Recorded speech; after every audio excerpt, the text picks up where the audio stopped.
আবার এদিকে আমার তাহিরি ভাই নির্বাচনে দাঁড়াইছে মোমবাতি নিয়ে, কথা হয় না কেন? আমার তাহিরি ভাই মোমবাতি নিয়ে দাঁড়াইছে, পুরো দেশে আলোচনা হচ্ছে যে এইবার তাহিরি মনে হয় এমপি হয়ে যায়। আজকে আবার ঘটনা একটা ব্যতিক্রম হয়েছে, উনি ব্যাংকে টাকা রাখছে, সেখান থেকে নাকি 26,000 না 27,000 টাকার একটা সুদ গেছে ওনার অ্যাকাউন্টে। এটা নিয়ে বলতেছে যে তাহিরি হুজুরের আয়ের উৎস সুদ। হুজুর দেখে সুদ ব্যয় করলেন, মনে হয় পৃথিবীতে আর এরকম সুফি সম্রাট কেউ নাই। এ কথা বল না কে? যারা ঋণ খেলাপি করে, হাজার হাজার টাকা বিদেশে পাচার করে, এদের না নিউজ করেন না? আমাদের তাহিরি ভাইয়ের অ্যাকাউন্টে টাকা রাখছে, কিছু সুদ ওই টাকার ভিতরে ঢুকে গেছে। এখন করছে তাহিরি হুজুরের আয়ের উৎস ব্যাংকিং সুদ। তাহলে ওয়াজ করে যে এত হাদিয়ে পায়, ওই ভাই রাখে কই? যে ভাই একটা আলেমের এইভাবে ঢালাও ভাবে সমালোচনা করা যাবে? তাইরি ভাইকে বলবো সুস্পষ্ট বক্তব্য দিয়ে জাতিকে বুঝান আসলে ঘটনা কি।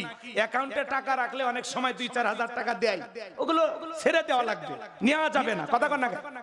হয় ব্যাংকে দিয়ে আসবেন, না হলে ওই টাকা তুলে অন্য কাউকে দিয়ে দিবেন, সবের আশা ছাড়া। কথা কন না? হারাম টাকা যদি কাউরে দেন, এটা কি সবের আশায় দেওয়া যাবে? সবের আশা করা যাবে না। মনে করেন এই হারাম টাকা তারে দিয়ে দিলেন সবের আশা ছাড়া। আল্লাহ আমার তাহিরি ভাইকে হেদায়েত দান করেন।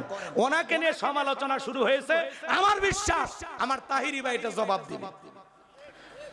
তাহলে হুজুরের অ্যাকাউন্টে 27,000 টাকা সুদ ঢুকছে, বাকি এমপি মন্ত্রী যারা দাঁড়াছে ওদের অ্যাকাউন্টে কত সুদ ঢুকছে, এই রিপোর্ট যদি টেলিভিশনে নিউজ না দেখি, খবর আছে, এই হলুদ মিডিয়ারও খবর আছে। কথা কর, কার ব্যাংকে কত টাকা সুদ এটাও এখন দেখা। তাইরি ভাইটা দেখাইছেন না, এখন সবারটা দেখা। হুজুর দেখে খোঁজে যে হুজুর কোন জায়গায় ভুল করছে নাকি। আল্লাহ হেদায়েত দান করেন। তাহলে 7 নাম্বার যত্ন সহকারে সালাত আদায় করা। তাহলে বাচ্চাদেরকে মসজিদে নিয়ে যাবেন তো ইনশাআল্লাহ? নিয়ে যাবেন তো ইনশাআল্লাহ? আরে পরিবারের 5 জন 6 জন সদস্য সবাই যদি নামাজ পড়ে, ভালো লাগে না খারাপ লাগে? তাহলে পরিবারের ভিতরে সালাত কায়েম করার দরকার আছে না নাই? আল্লাহ বলেন ইয়া আইয়ুহাল্লাযিনা আমানু উ আনফুসাকুম ওয়া আহলিকুম নার, হে ঈমানদারগণ নিজেরাও জাহান্নামের আগুন থেকে বাঁচো, তোমার আহাল পরিবার পরিজন যারা আছে তাদেরকে জাহান্নামের আগুন থেকে বাঁচানোর চেষ্টা করো। সূরা তাহরিমের 6 নম্বর আয়াত অনুযায়ী আমরা আমাদের পরিবারের লোকদেরকে জাহান্নামের আগুন থেকে বাঁচানোর জন্য চেষ্টা করব তো ইনশাআল্লাহ। তাহলে 7 নাম্বার ভালো করে বোঝেন। আল্লাহ 1 নাম্বার সালাত দিয়ে শুরু করলেন, 7 নাম্বার সালাত দিয়ে শেষ করলেন। তাহলে সালাতের গুরুত্ব কম না বেশি? সালাতের গুরুত্ব কম না বেশি? তাহলে 5 ওয়াক্ত সালাত আদায় করব তো ইনশাআল্লাহ। যদি 7টা গুণাবলী আমল করতে পারেন, উলাইকা হুমুল ওয়ারিসুন আল্লাযীনা ইয়ারিসুনাল ফিরদাউস হুম ফিহা খালিদুন, আমার আল্লাহ বলেন তারাই হবেন উত্তরাধিকারী জান্নাতুল ফিরদাউসের, সেখানে তারা চিরকাল বসবাস করবেন, আল্লাহ কোনোদিন বের করে দেবেন না। আল্লাহু আকবার। তাহলে যারা তাহাজ্জুদ পড়ে এরা জীবনে আল্লাহর সাথে প্রেম করার একটা সময় পাইছে। তাহাজ্জুদ যারা পড়ে এরা তাহাজ্জুদের যায় নামাজে ফিসফিস করে যা বলে তার এই ফিসফিস আওয়াজ আল্লাহ তাআলা আরশে আজিমে বসে শুনতে পায়। সুবহানাল্লাহ।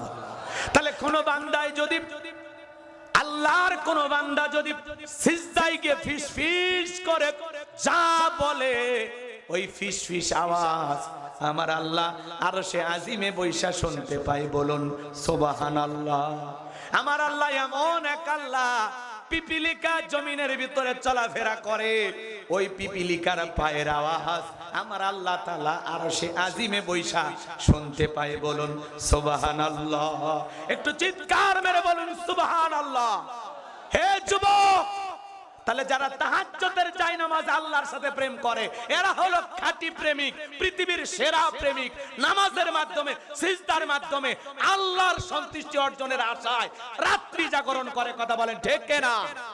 আর যারা যুবক আছো চ্যাটিং করো, ফেটিং করো, হ্যাঁ সারা রাত জায়গায় জায়গায় ইমো মেসেঞ্জারে কথা বলো, চ্যাটিং করো, সারা রাত মোবাইলে অনলাইনে জুয়া খাইলা, বান্ধবীর সাথে ভিডিও কলে দেখা কথা কন না কেন?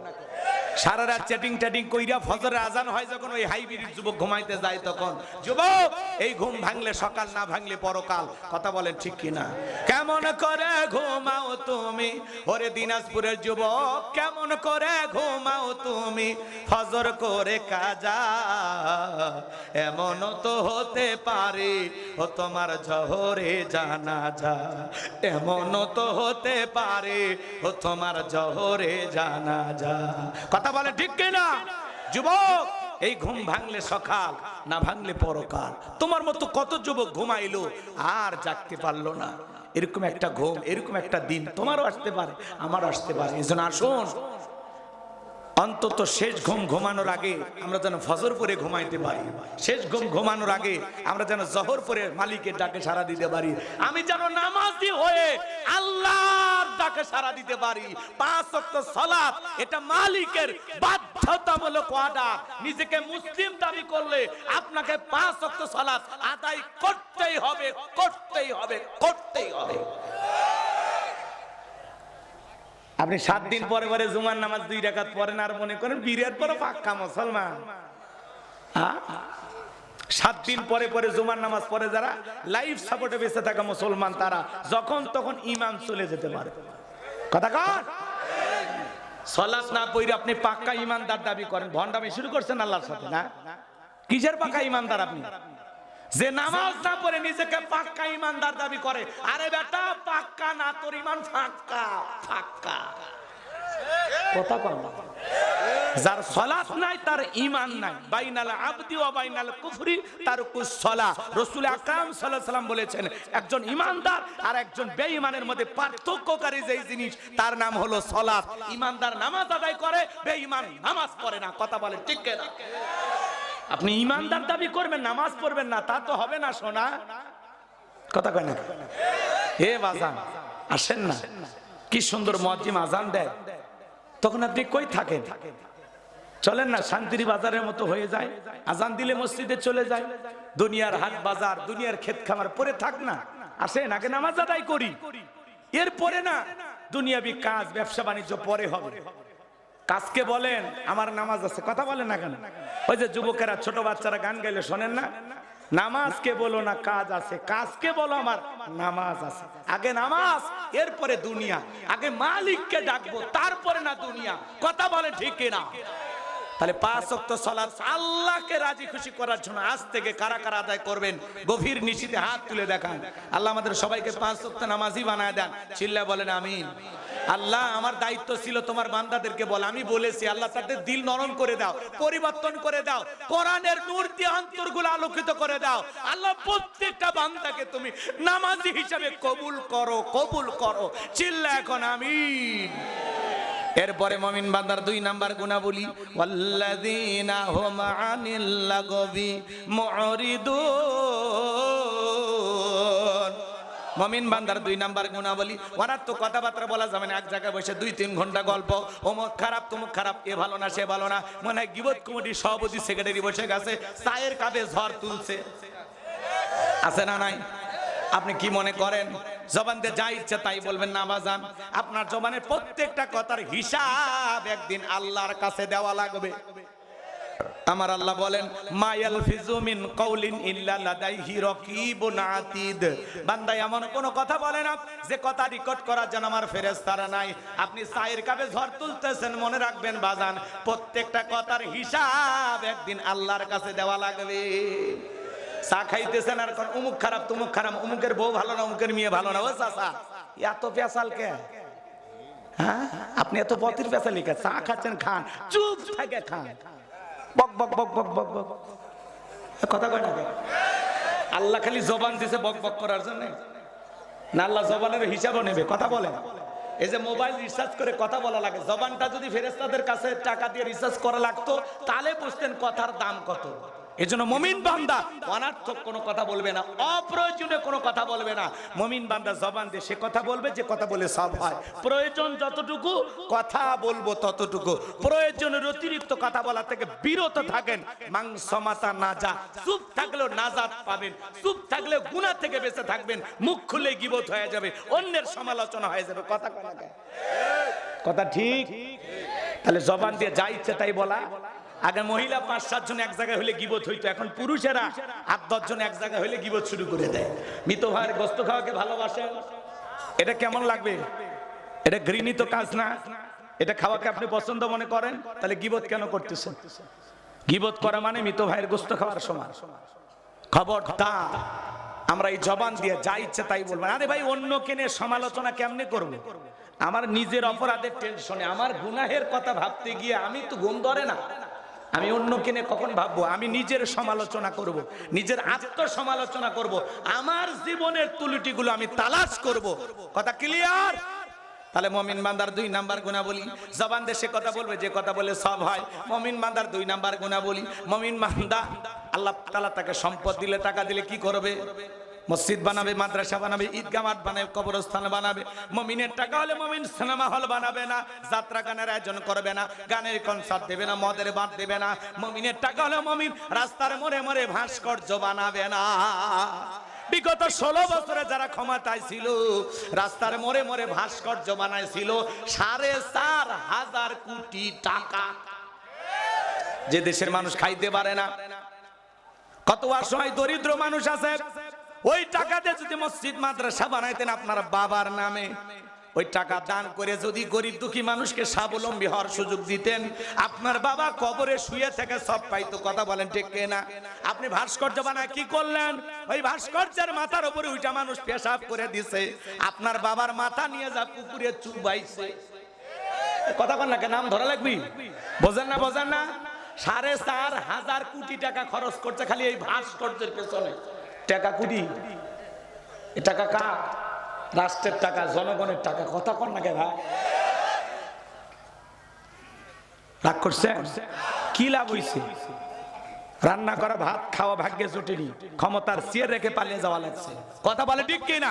কিসের বাহাদুরি, কিসের অহংকার, সব চূর্ণ বিচূর্ণ হয়ে গেছে। কথা বলে ঠিক কিনা? আছে আছে আছে। দেশে আগুন লাগাইয়া জনতারে জ্বালাইয়া, দেশে আগুন লাগাইয়া জনতারে জ্বালাইয়া, পালাইয়া সাইরা গেলে ঢাকা।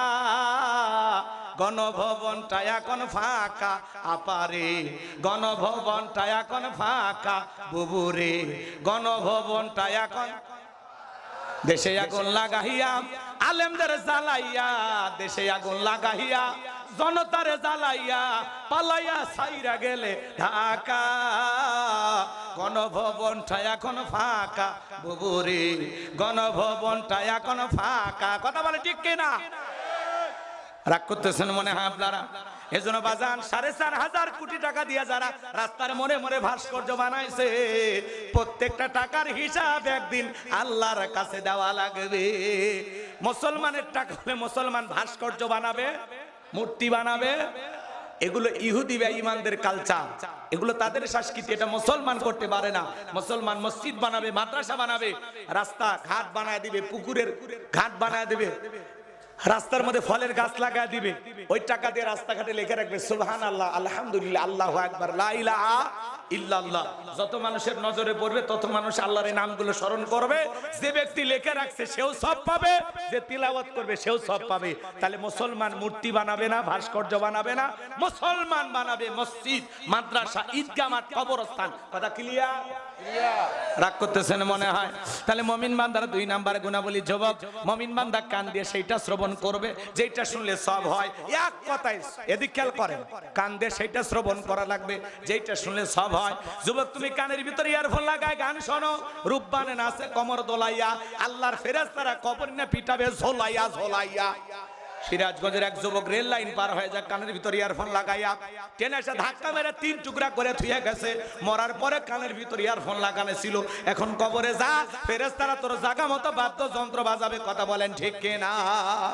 আমার ভাইরা গভীর মনোযোগ দিয়ে শুনবেন। তাহলে এই কান দিয়ে ভালো কথা শ্রবণ করা লাগবে, ওলামা ইকরামদের ওয়াজ নসিহত শ্রবণ করা লাগবে, ভালো কথা কান দিয়ে শোনা লাগবে। তাহলে মুমিন বান্দার 2 নাম্বার গুণাবলী, জবান দিয়ে সে কথা বলবে যে কথা বলে সব হয়। সমাজে সেই কাজ চালু করবে যেই কাজ চালু করলে সওয়াব পাওয়া যায়।